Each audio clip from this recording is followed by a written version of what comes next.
Oi, Bonita. Welcome back to the Be Bonita podcast. I'm your host, Vivianeaires, and today we have a very special guest. We met at a great event about menopause a few weeks or months ago, and I just love the way she was speaking about pelvic health, and was very unique and holistic, which is my approach as well. So I said, "Oh my gosh, I can't wait to have her and my podcast." So please, let's give a round of applause to Hina Sheth. Sheth. Chef. You know how many times I was practicing to say your last name, and I was like, I got it. And I watched, some of your videos, and I was like, I got her name. And then I messed up. I'm so sorry. But okay. Yeah, so tell us a little bit about your what inspired you to get into a very specific training, or even what led you to study physical therapy first. Yeah. So I first, just like most physical therapists, loved being, I was an athlete, and so I loved working in the sports world. So what better occupation than working with other athletes? And once I went into school and I did a lot of internships, I quickly realized that, I really want to make a bigger difference in the physical therapy world. And being in the sports physical therapy world, it was going to be a very, very, very big mountain to climb to try and make that difference. And there were two women that came in. I graduated in 2000, so a long time ago. But I remember back then, two women came in and they said, hey, this is an area that we really need a lot of help. There's not many people that want to do this, but we think that all women need pelvic floor help. And back then, it was more about incontinence, or postpartum incontinence. And so I didn't exactly know how big it was going to get. But I was like, oh, that's interesting. It's new. It's a place I can, pioneer a little bit. And so I did an internship and I loved it. I was able to spend so much more time with my clients. I was seeing just so much outside of just incontinence. We were seeing pelvic pain. We were seeing just a lot of musculoskeletal things around the hip and the pelvis and the back, and how everything kind of connects together, which really empowered me to really dive into that. But I was also having a lot of family members that were having painful intercourse, but in our culture, we don't necessarily talk about it. Yeah. But they would ask me questions because they knew I was in the specialty. They're like, I haven't told anybody about this, but I have this problem. And because I would talk about what I would do, people would be like, oh, I have a question for you. Can I ask you in private? But that's how it really inspired me. And then I basically did I did work in a sports orthopedic clinic, so I could really learn a solid orthopedic background. But then when I moved to Pennsylvania, I really started integrating both orthopedics and pelvic floor therapy together. And that has just been just the most amazing thing to really learn about the body, literally from the inside out. Literally. Yeah. And you tell me if I'm wrong, but being a woman also add a lot of weight for you to specialize in this area. Yes, it did, because I felt like there was that connection, just woman to woman. However, we treat a lot of men. So because lots of men have pelvic floor dysfunction, but again, this is actually the one place where I would say women have a big advantage over men. Because at least with women now, after, now I see it 25 years later, where the healthcare community is starting to recognize that pelvic floor is a thing with women. And with men, it's just starting to, it's almost like we're still 20 years back with men. And so women can go to gynecologists, they can go to urogynecologists, they can go to urologists, and they all comfortable well, sorta. Gynecologists more so, some urologists and urogynecologists, I would say for sure.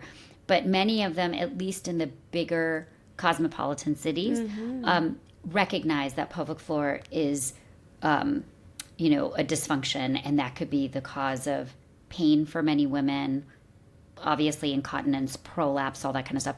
But for men, they really only see urologists, and a lot of the urologists don't they don't always know that a pelvic floor issue can cause male pelvic pain and male sexual issues.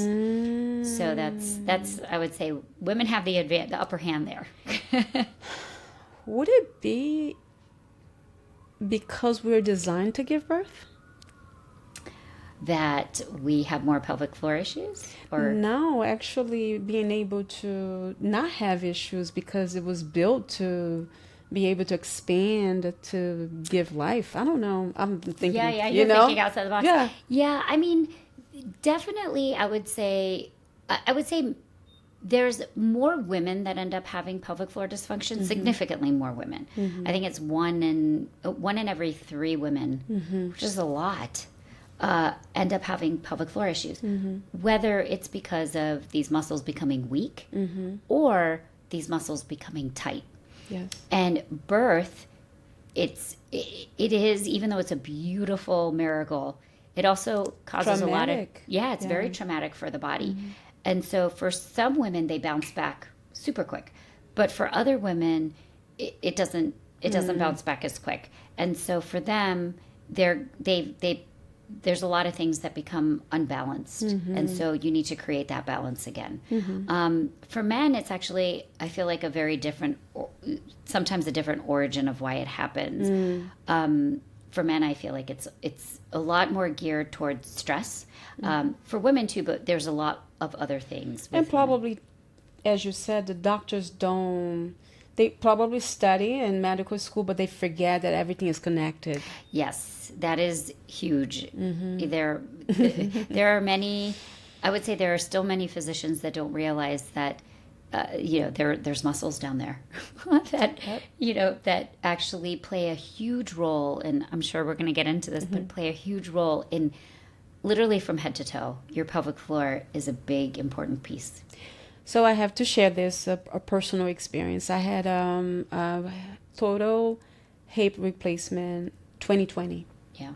And my left side. And for many years, I would say the past decade, I was thinking that was sciatic nerve. And so my background is massage therapy, right? Yeah. So I was just addressing through acupuncture, through stretch, and I finally went to the doctor. The pain didn't dissipate, and it got to a point where at the end of the day I was limping, and I was overcompensating my right side. And so went to the doctor, got the x-ray, and then come to find out severe arthritis, bone to bone. That was on the left side? On the left side. Okay. So now, years later, in 2020, I got the surgery, and I was like, great. But the overcompensated side affected also now my back, affected also a lot of discomfort on my right side. Yeah. And even standing, I feel my body is off, and I have worked with a chiropractor, and he was like, you okay? But I feel in my body that I'm not grounded on the pelvic level. Yeah. Even in my feet standing, there is off balance there. And I was, as I was researching, your work, you talk about also becoming aware of the muscles around the hip. Yeah. That led me to think, of course, that's why I know why I'm off balance, because I, as a massage therapist, I understand the muscle. I don't know the names anymore, but I understand that the connection between the muscles, especially the core and also the middle section, right? Yeah. So with pregnancy as well, and menopause, we're going to talk about menopause as well. I also noticed that I pee more often. I don't have the strength to hold. So I learned that the Kegels exercises will help with that. And you're a little like, yeah, but they don't work. So tell us why you think that it doesn't work, and explain what Kegel's exercise are. Yeah, and I wouldn't say that Kegels don't work. For some people, they do Kegels, and it's the best thing, and it cures their incontinence or prolapse or whatever issues. But I think what people need to realize is the pelvic floor is not one muscle. It's 14 muscles. So if any of those muscles are imbalanced, meaning some are weak, some are tight, then you can do a Kegel's contraction, which creates tightening of all of those 14 muscles. If you're doing it correctly, it tightens all those 14 muscles. But let's say 7 of those muscles are tight. You're basically creating a contraction, which is a tightening of muscles that are already tight. And so those muscles, a tight muscle is an inefficient muscle. So if you're tightening those muscles even further, then you're not actually improving. Training the muscles. You're not training the muscles right. You're actually just creating more tightness, which creates more inefficiency. And so for those 7 muscles that might be tight, you actually need to do the opposite. You actually have to lengthen those muscles. And then once everything is basically at a normal tone, not a tighter tone, but a normal tone, now you can strengthen on a better, efficient muscle. And so now that muscle will work better. So I think for a lot of people, if they are doing Kegels and it's not giving them the results that they want, there could be, there could be tight muscles in your pelvic floor. And there's reasons why certain muscles become tight and why that happens, but it could be that. Yeah. Aging is one of them? What'd you say? Aging is a funny thing.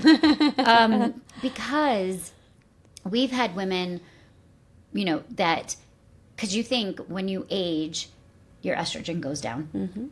And that creates laxity and kind of droopiness in your muscles, and things become weak. And that does happen. But also what can happen is, as you also age, things can become on the tighter side because your myofascia also isn't as healthy. And so if you have, let's say, a urinary tract infection, or you have any type of surgery or anything like that, that can all form scar tissue. Even infections, like active infections, even once the infection is gone, it can actually have a lasting effect on all the musculature within the pelvic floor and within the myofascia and around the organs, the fascial organs, or the fascia around the organs. It can cause tightening of that. And so we have women, that will come in and they'll have tight pelvic floor, but they'll also have weak. So they can also be what's called a mixed pelvic floor. Okay. Yes. Okay. Well, we're already talking about menopause. Yeah. Might as well just go there, right? Yeah. So what is the connection between like the pelvic floor and menopause? Yeah. So pelvic floor is like a hammock. It basically attaches, it's the pelvic floor muscles are inside of the pelvis, which is like a bowl, and it attaches from the front part of your pelvis to the back, so tailbone to the pubic bone, and then both sides of your sit bones, so literally the bones you sit on all day. And so as menopause kind of sits in, estrogen kind of starts to decline, your muscles and the fascia that we talked about, that trampoline needs estrogen to kind of maintain that plumpness That and bounce. this and that the strength and the integrity. But that starts to decline. So when that happens, you don't have as much integrity for the pelvic floor muscles, which basically support the pelvic organs. So the bladder, the uterus, and the rectum all are supported by this trampoline. And so if that trampoline starts to sag, just like if someone was standing on that trampoline, as it'll start to sag. And so that's what happens with the organs. The organs, if they are also, vulnerable, they can start to kind of fall, and that's what's called a prolapse. So with menopause, you start to see this change in the pelvic floor. That's one of the changes, is that you start to lose the integrity of it, and that can have an effect on the pelvic organs. And then that also can lead to incontinence issues too, because you don't have the strength of the pelvic floor to kind of clamp down the bladder and hold it stable. But the other thing that can happen is with menopause, you also have a change in the pH of the vagina, right? Yeah. The pH changes, and you become more vulnerable to things like urinary tract infections and yeast infections and things like that. And when that happens, just like I was saying before, when you end up getting, for many people, chronic infections, the pelvic floor will actually react to that and become dysfunctional and tight. And so that is another result that we see with menopause, is that you start to see myofascial and muscular changes within the pelvic floor, so it becomes tight. So now you have a weakness and a tightness kind of going on for some people as they go through menopause. And so those are kind of the two biggest changes that we see with like depletion of estrogen. And so, so you'll see more of that. So then would you say that will be under the pelvic dysfunction? Like under the problems, or you understand where I'm trying to go? Yeah, so you're saying maybe. That being an issue or a condition that is caused by menopause, would that be under, hey, these are the pelvic dysfunction symptoms? Yes. So basically I would say it can be chicken or egg, I would say. Because if you've already had pelvic floor issues because of either birth or previous, like anything from even like, I would say, anything that leads to pelvic floor tightness or weakness. So that could be pregnancy, for some trauma. What'd you say? Like sexual trauma. Yes, that can lead to tightness of your pelvic floor because there's a lot of guarding that develops. I'll also put stress underneath there, because with a lot of stress, people tend to clench their pelvic floor and they have no idea that they're doing it. Like I said, any type of surgery. Also things like endometriosis. Yes. Those sorts of kind of diagnoses as well, irritable bowel. So any type of GI dysfunction, that can all lead to changes within the pelvic floor. People have no idea that their pelvic floor is changing. Now you hit menopause, and now you layer on pH changes, lack of estrogen, and all of a sudden their pelvic floor becomes a problem.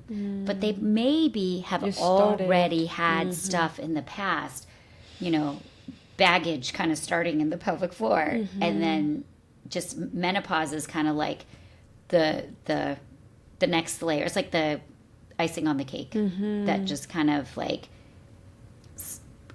snowballs the effect of it. It makes sense. Makes a lot of sense. Everything during menopause just amplifies. Exactly. Yeah, exactly. Musculoskeletal pain amplifies. Pelvic floor dysfunction amplifies. Yep. Is there any particular posture that we have a tendency to overcompensate throughout the day, that is unconscious, that is a problem for the pelvic floor?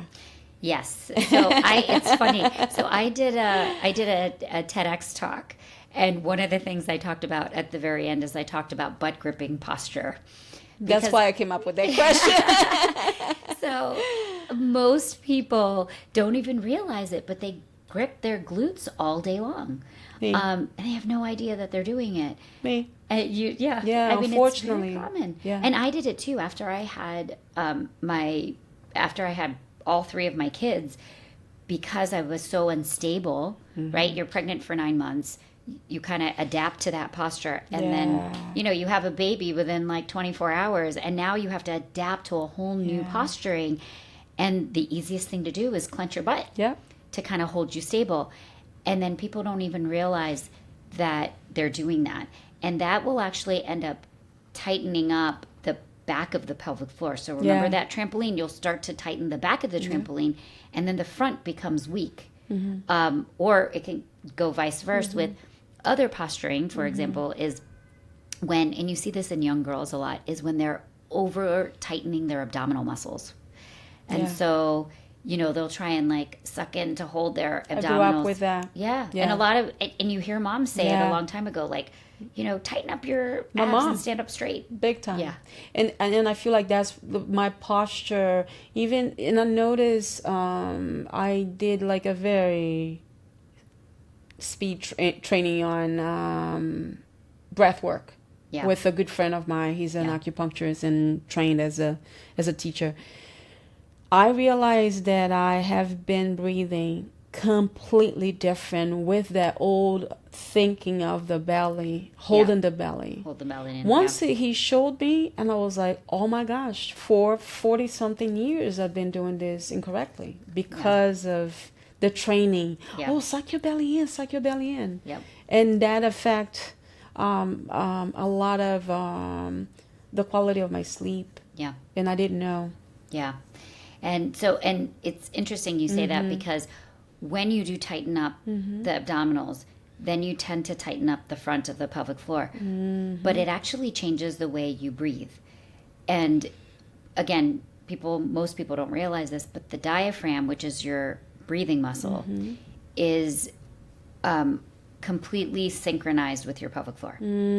So when you breathe in and that diaphragm contracts and goes down, your pelvic floor relaxes. And then when you breathe out, your pelvic floor has a slight contraction. So there's this pistoning effect that actually then massages the inside of your organs. So it's really important that people learn how to breathe correctly. And they're even now going further in how the pelvic floor, the diaphragm, and actually the larynx, how they're all connected together. So even the way that you talk affects the way your pelvic floor behaves. And so you see, for many people, like you'll see opera singers. Oh yeah, the work of the diaphragm. The work of the diaphragm, but they'll come in with pelvic floor dysfunction. Wow. So we've had opera singers come into our clinic, that want pelvic floor help because they're finding that that's actually affecting their diaphragm, that then is affecting their ability to really hit the higher notes. And we'll even have moms. So this was funny. We had a mom come in the other day, and she was saying, I only have incontinence when I really have to yell at my kids. So she's like, it's when I hit those high notes and yelling at my kids. She goes, that I leak.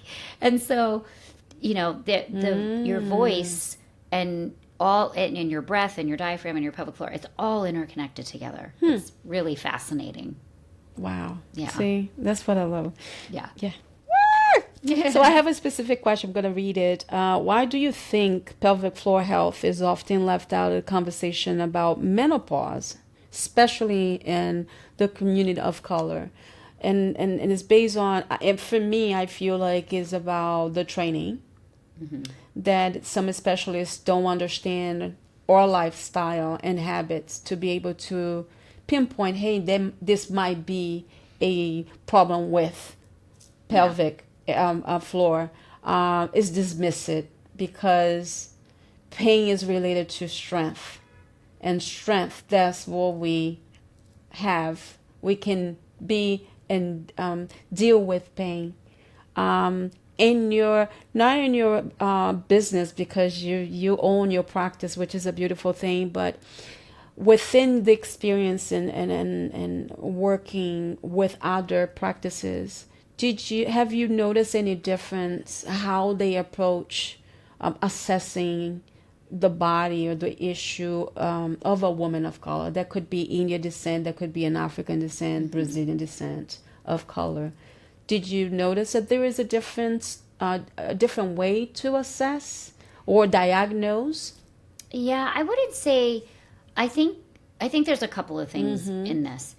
I think number one, let's address the issue of like menopause and pelvic floor dysfunction and why they're not often connected.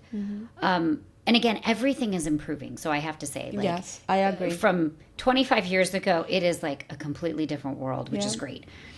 I think before there wasn't a whole lot of talk in it because there wasn't a lot of, number one, there wasn't a whole lot of research. Information. With just pelvic floor in general. pelvic floor therapy only really, I would say, the research, and I was fortunate to be one of the practitioners in the first NIH study that they did for pelvic floor and myofascial work together to heal pelvic pain. And that really put pelvic floor therapy on the map for urogynecologists and gynecologists that were dealing with women with like, bladder cystitis as well as like endometriosis and things like that. So number one, I think there wasn't a whole lot of research done. So people weren't referring to pelvic floor therapy. So that has just recently, I would say in the last 10 years, it's really blown up. So I think now with menopause, and menopause wasn't given a whole lot of attention at all. I feel like menopause is just blown up in the last 2 years. Yeah. You're right. I would become agree. huge. Yeah.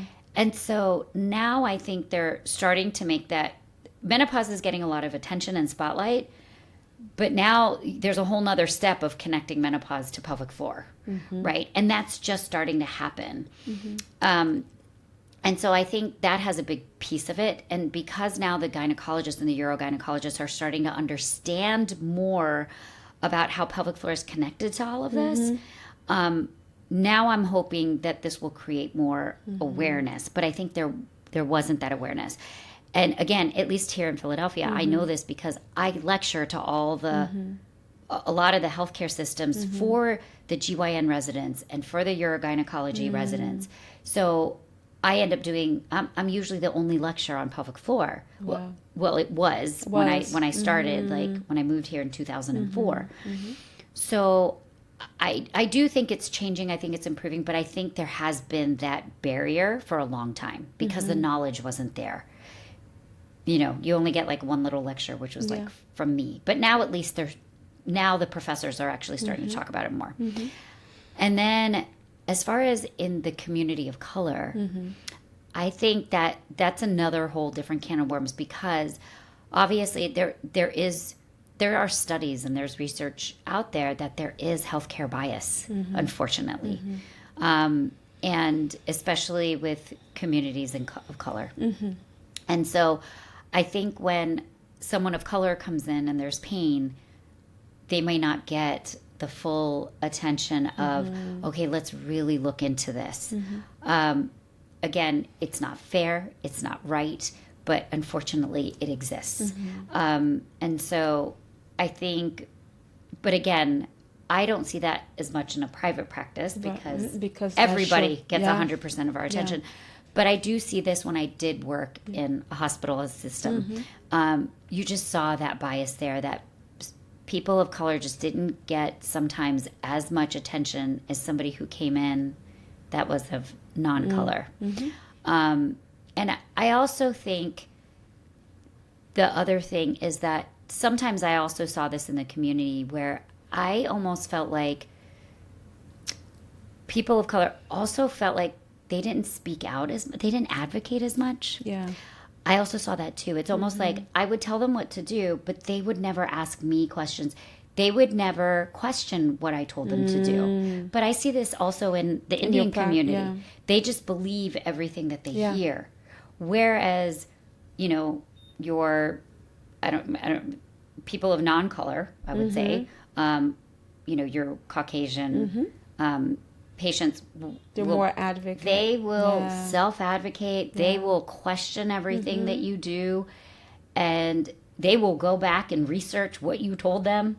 And so I think it's a little bit of both. I agree. My experience as a licensed esthetician, massage therapist, most of my career I worked in the European-ish environment where the experience is different and the service is different. And the commitment is different because there is the financial piece as well that they can, afford to take care of themselves. Yes. Right. Yeah. But also agree that with this age of information now, I have clients of color that they come in with a research like, hey, I did my research.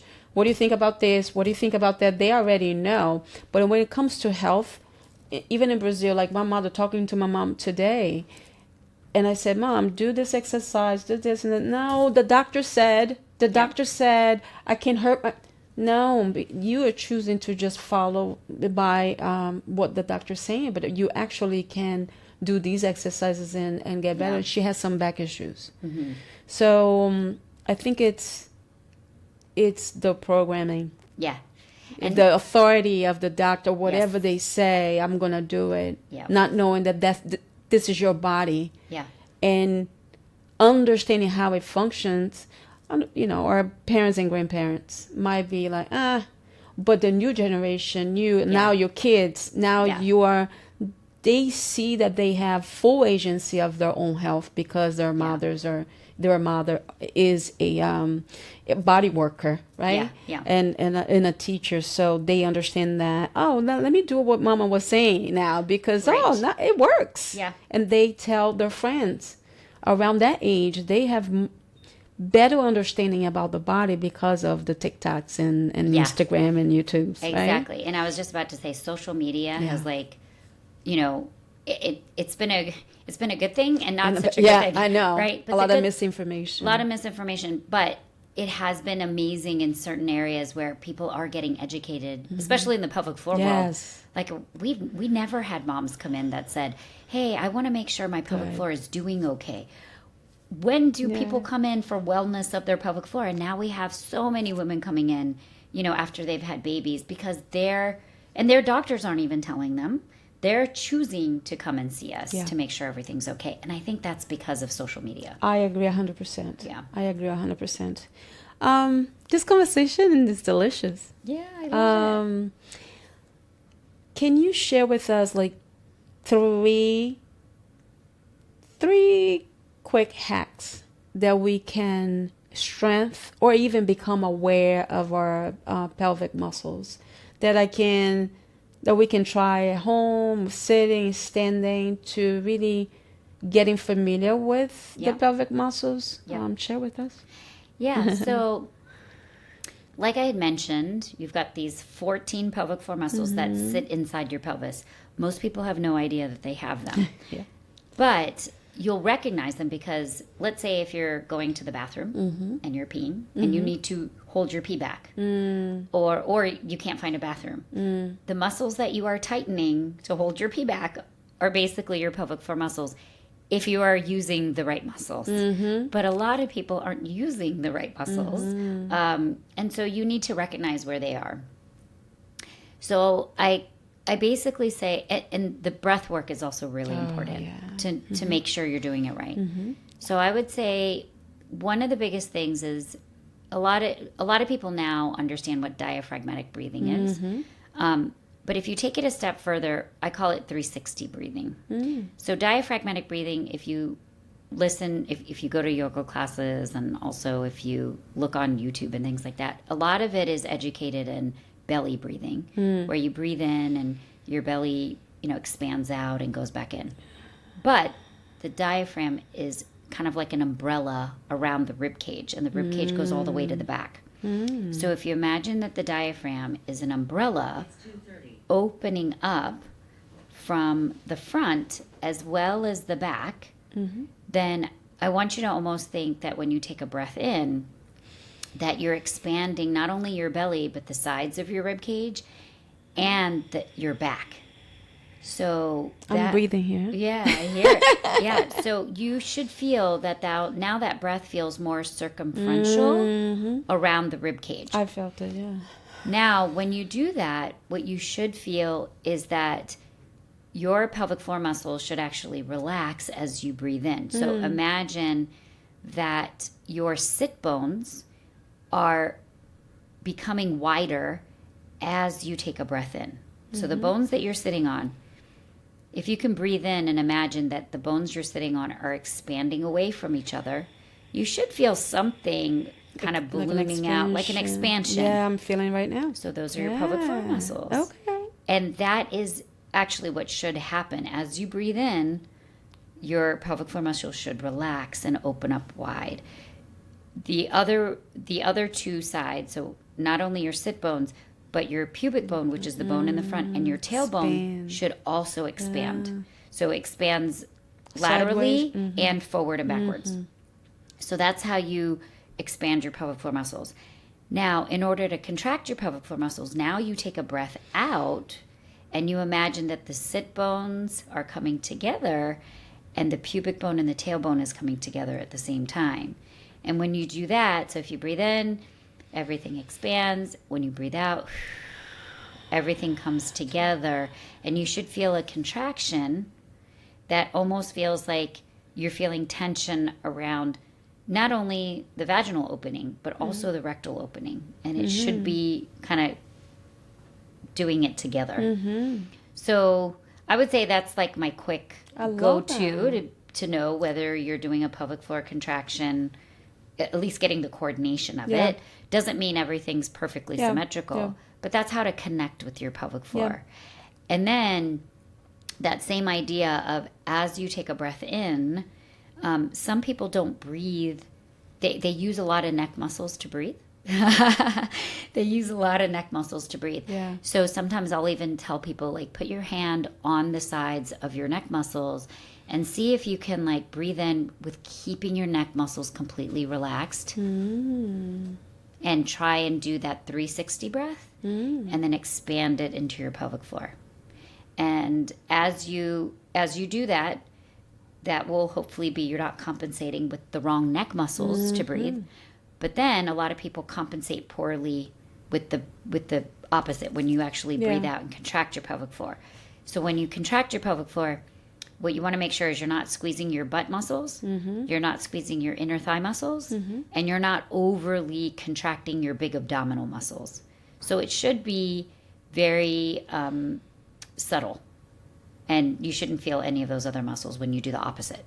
So that's kind of like your way to figure out whether you either don't know what you're kind of listening to me and you're like, I have, that's not what's happening in my body. Well, then that's when a good pelvic floor therapist can show you the muscles and work with you. And that's why you can book a session with Hina, okay? Go to Rebalance Physical Therapy. We're going to talk about that. But before we go, I have another question that I'm curious. When it comes to like sexual activities, is any way that you could work with your partner to strengthen or the pelvic floor or anything that you have around being sexually active, if you have a partner, if you have painful intercourse, how that woman that is experiencing that can work, to alleviate that. Yeah, so this can be different for different women because we see a lot of patients that have pain with intercourse at our clinic. And that's one symptom of pelvic floor, which before we go, we should probably talk about what to look for if you have pelvic floor stuff. Absolutely. But when you're having sexual pain, people come in with at different levels. Some people can have intercourse, but it's just painful, but their partner can, like they can fully penetrate and they can have an orgasm and all that kind of stuff. And there are some people who have to stop in the middle because it becomes too painful. And then there are others that cannot even engage in intercourse.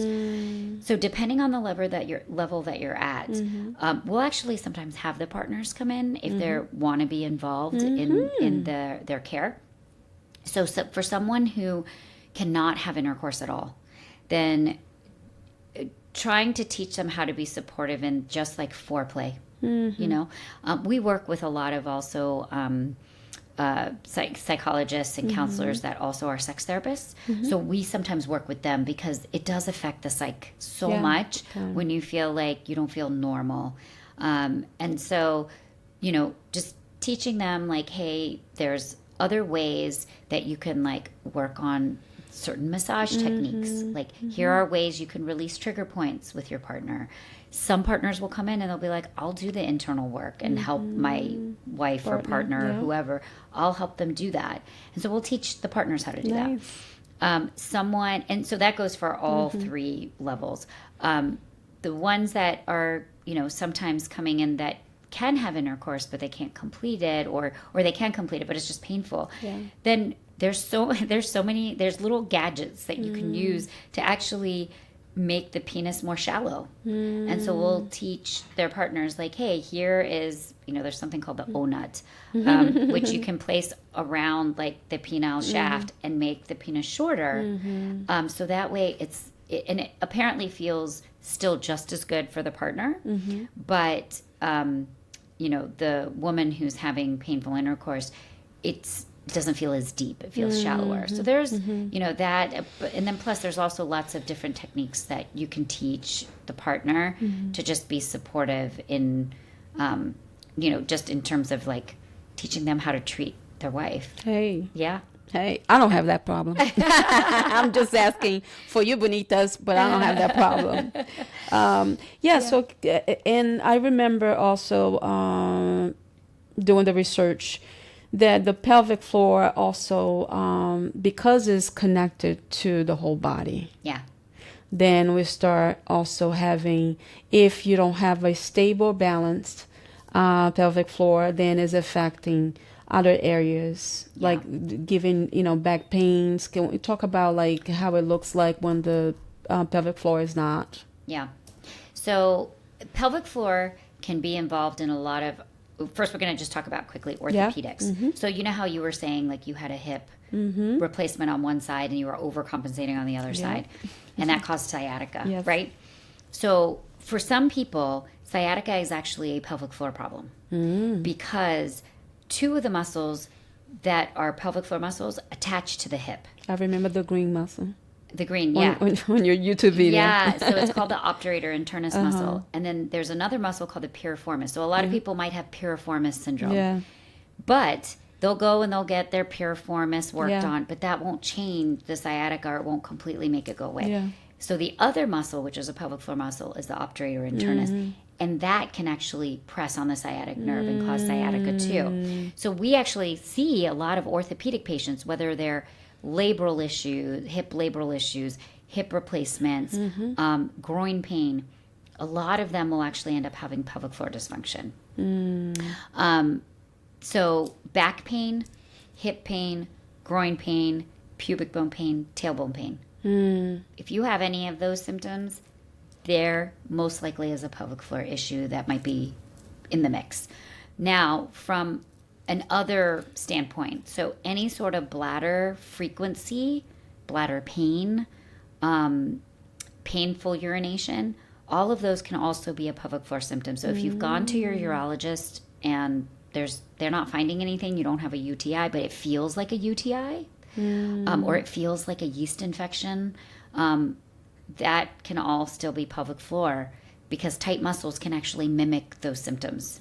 So for anyone who's having sexual pain, like I mentioned, yeast infection, pain with tampons, unable to have a gynecologic exam, those patients most likely have a pelvic floor issue that's also involved in what's going on. Anyone who has endometriosis, something called interstitial cystitis, irritable bowel, they can end up having a pelvic floor issue. And then anyone who has like chronic constipation can also have issues there. Wow. Pain with sitting. So anyone who has pain like in their perineum or their sit bones with sitting can have a pelvic floor issue. Abdominal pain that, like feels like a ovarian pain. So lower abdominal issues can be pelvic floor. Yeah.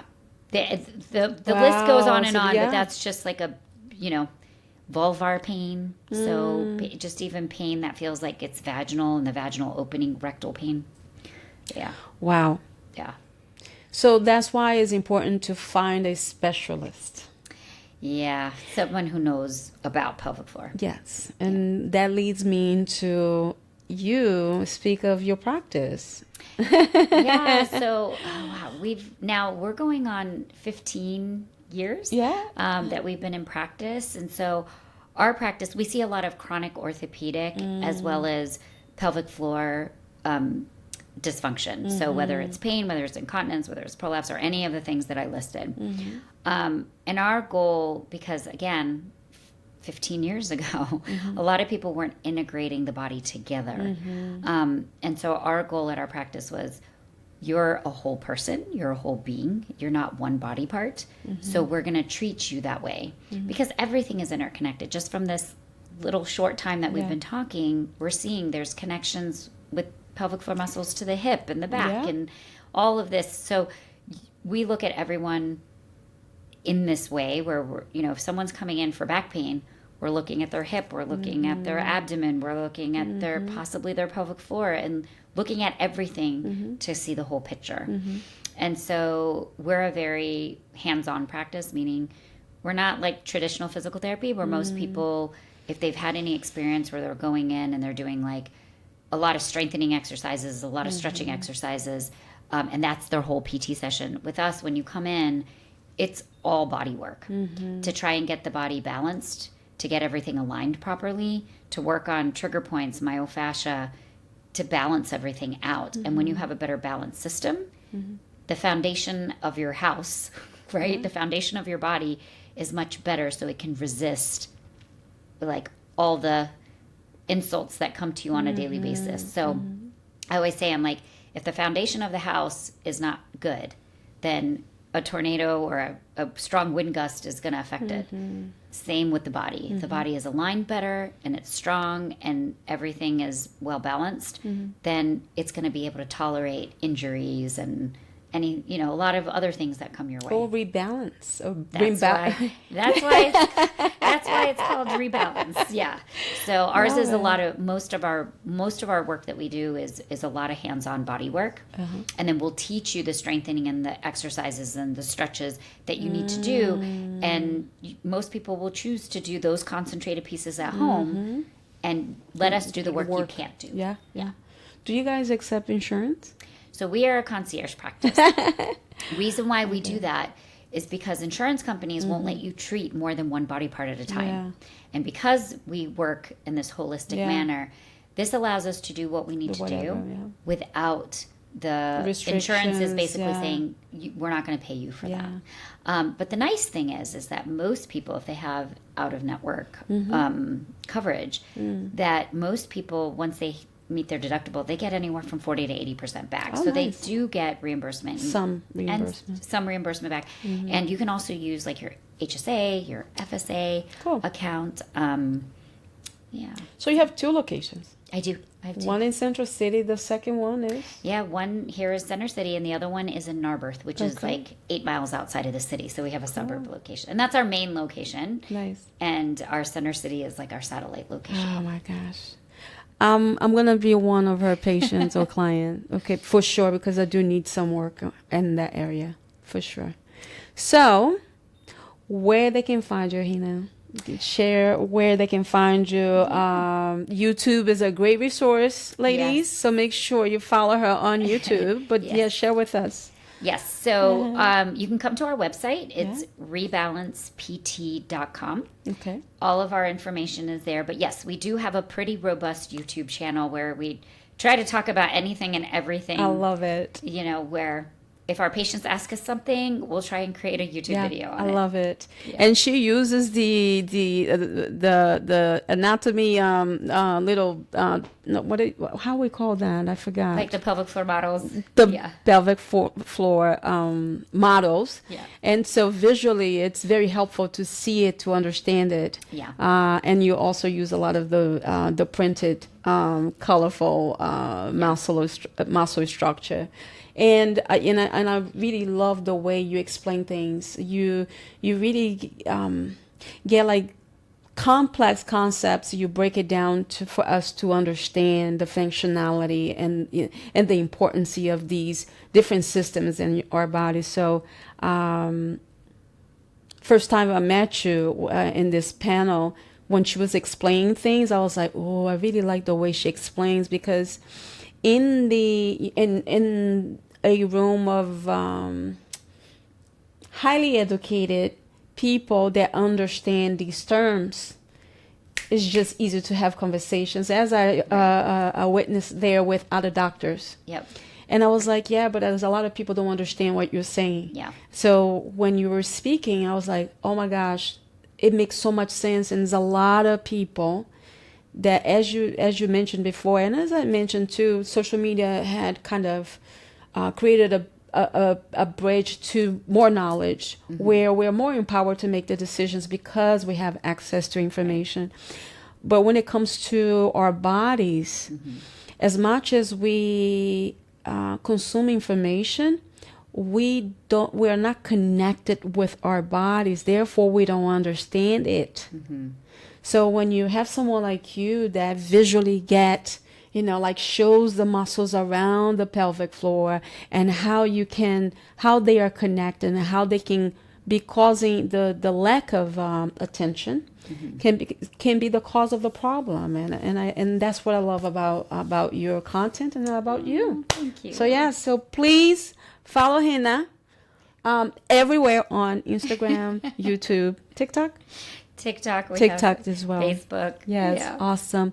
Thank you so much for coming today, thank you Hina. so It was much a pleasure. Thanks for inviting me. And this is so hopefully fun. we can do it again. I would love another it. time. Yeah. Okay. Definitely. All right, Bonita. So I see you on the next episode of Be Bonita podcast. Ciao.